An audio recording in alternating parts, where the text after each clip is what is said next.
So we just got this Metroid Prime 1 through 3, a visual retrospective. This big book has a bunch of stuff in it. We thought we would review it and tell you guys what we think of what we saw in this book. Yeah, this just came out. It was scheduled to come out earlier in the year, a couple months ago, and it got delayed, presumably to get people excited for Metroid Prime 4, although there's not any Metroid Prime 4 content in here really at all, aside from a throwaway mention.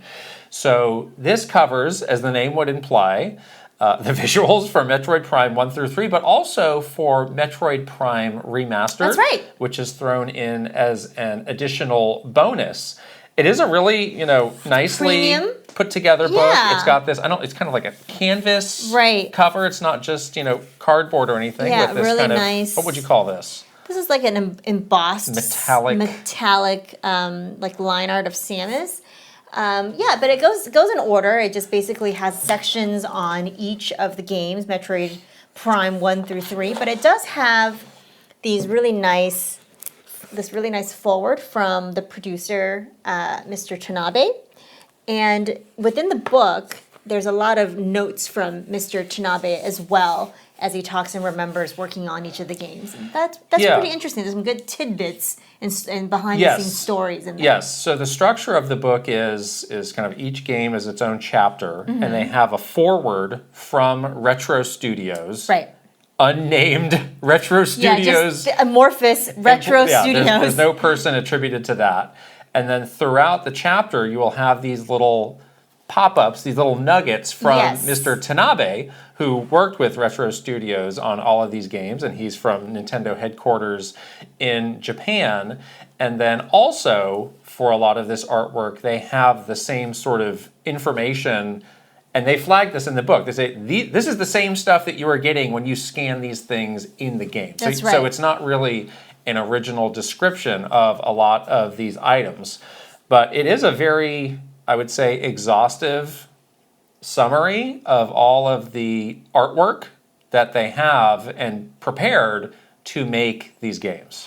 I also think that they kind of took an interesting approach. They do give you some of, like we were saying, some of the behind-the-scenes stories through these producers' notes, through these forwards, but it's also sort of encyclopedic in a way because it does kind of, exhaustively list every single enemy you would encounter, every single potential, little gadgety thing on Samus's, all of the different suits. So it's kind of both like a nice behind-the-scenes, let's talk about memories of working on this game or the challenges of working on these games, but also, here's literally every creature you would encounter in these games and what they are and how we designed them. Yeah, it seemed like if they had concept art for the game, it was going to end up in this book. And that's actually a criticism that I think I have of it, is there are some pieces that are in here that are really iconic, that really deserve to be seen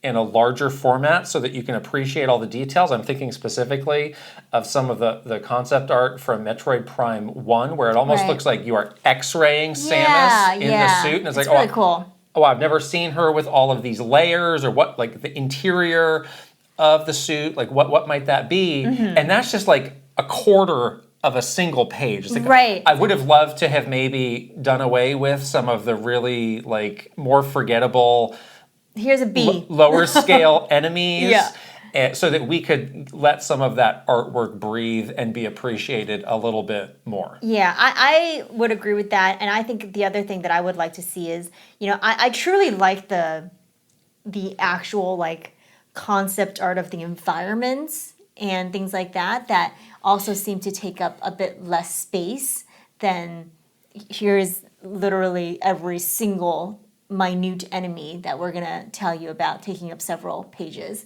I would like to see just a more comprehensive, here's the concept art that we have for these different environments, for these different areas that you're exploring. Exploration is just a huge part of the game. It would be nice to see that a little bit more as well. So for me, at least, I think the best thing in this book is actually not the artwork, which a lot of it we have seen before. A lot of it is on the internet. You can find it if you want.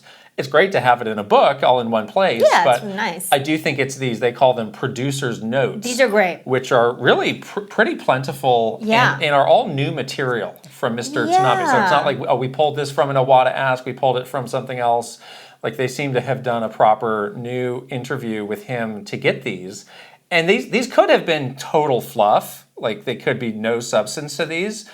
But he does go into a lot of detail on the behind-the-scenes making of the game, and also oftentimes bringing up some sort of like conflict or tumultuous moment. It was like, we had to make a decision, we didn't agree, but here's what we did, and it ended up great. Yeah, I actually really like these. It doesn't feel like he kind of like PR'd himself, or no one was sort of telling him. Well, we know him. He's a hard guy to PR. He's a hard guy to PR, but also nobody else higher up was like, hey, you. Yeah. Don't you say that. Yeah. Don't you go there. Because some of the stuff he says in the book that, telling some of the behind the scenes, stories about the production of it is like actually, he doesn't gloss over the challenges that they faced. He talks about, a lot of times where, the Japan team and the team at Retro Studios in Texas like would butt heads and would almost like kind of have conflict. Like a lot of times that stuff, Nintendo likes to kind of brush away or don't talk about the drama because we got to focus on the game. But no, that stuff is actually in here, and I thought it was really cool that it was actually very honest and authentic. Right, and we worked on a lot of Metroid Prime games when we worked on Nintendo, so we did know, like, that is kind of the way that these two studios would work together. Sides work. So it is very honest, but I agree. It's surprising that some of it's shared, and there are even some stories that aren't really attributed to any individual piece of artwork. Mm-hmm. Like there was one where he was like, early on, we were talking about something, and we were butting heads once again, and Retro Studios was trying to explain, like, well, this is how game development is done in the West, and he explained, well, you're making a Nintendo game now. So shut up. And you're new to this. And I've been with Nintendo for decades. 40 years so or something. I know of this team, of which I am part of, I know best how to make a Nintendo game, so please understand and please listen. Yeah. I mean, he makes a fair point. Yes. He makes a fair point. Right? So I do have to give this book a lot of credit for going much deeper into that side of things than they needed to with these producer notes. Yeah, they do also tell a story about, burnout, which I was surprised to see. Yeah. Like, he was like, it was very clear that the Retro team was very burnt out from working on these 2 Metroid games with such tight timelines, and they even asked if they can do something else, and we said no. You have to make Metroid Prime 3, sorry. But I was like, okay, like they actually acknowledge like real stuff that these teams, these developers were going through making these games, like the reality of the situation. Yeah. Like that's actually pretty cool. Like I really respected that. Right.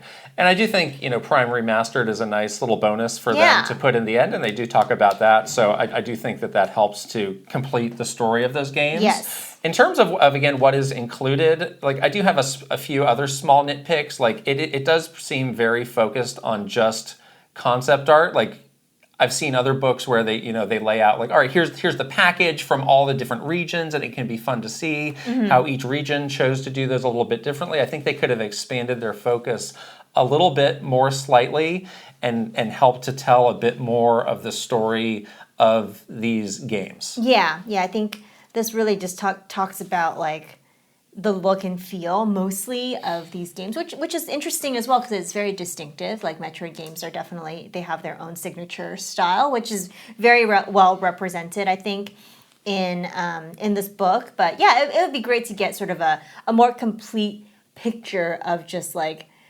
the making of, the marketing of, the sort of the complete journey of this really incredible series as we lead up to Metroid Prime 4. Yeah. The other little nitpick that maybe this is just a personal thing for me is, I'm always very interested in Chozo backstory and Chozo history. Sure. They kind of have little throwaway things about the Chozo in here, but I would have loved to see like more background on that. I see. On how they came up with that concept of that ancient civilization. Like what is the behind the scenes on how that became such an integral part of the series. Point.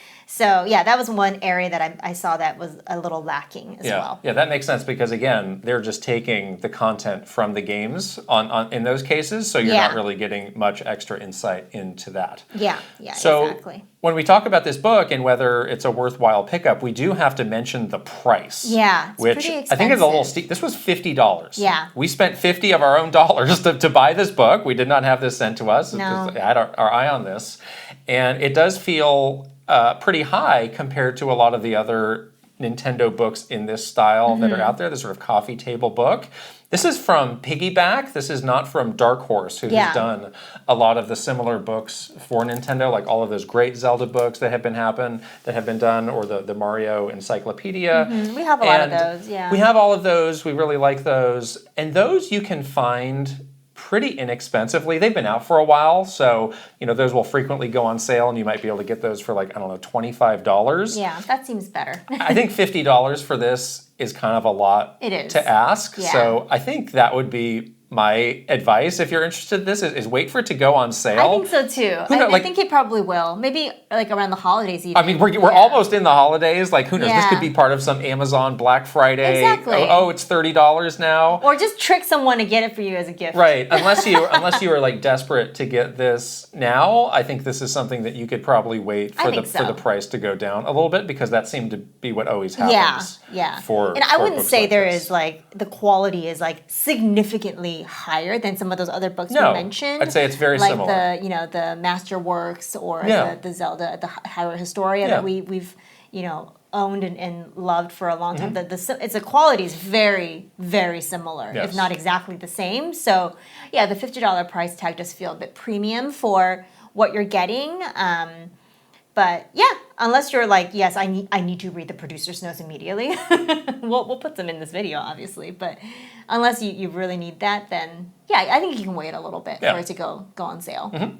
But otherwise, I think this is a really cool book. It's a very fun way to get excited about Metroid Prime 4. This is an amazing series and definitely cool to see all that concept of it and just to have it in one place, reference it. Sometimes we use these books as literal reference material when we need to look something up, and it's kind of cool that it's all in here now. And I do wonder, how much of this information would be relevant in Prime 4. Maybe we'll be looking some stuff up when we're playing the game or something. Who knows? Anyhow, we hope you enjoyed this little mini review of, I always forget the name, Metroid Prime 1 and 3, a visual retrospective is the name of the book. Hope you enjoyed it, and we'll see you guys later. Bye.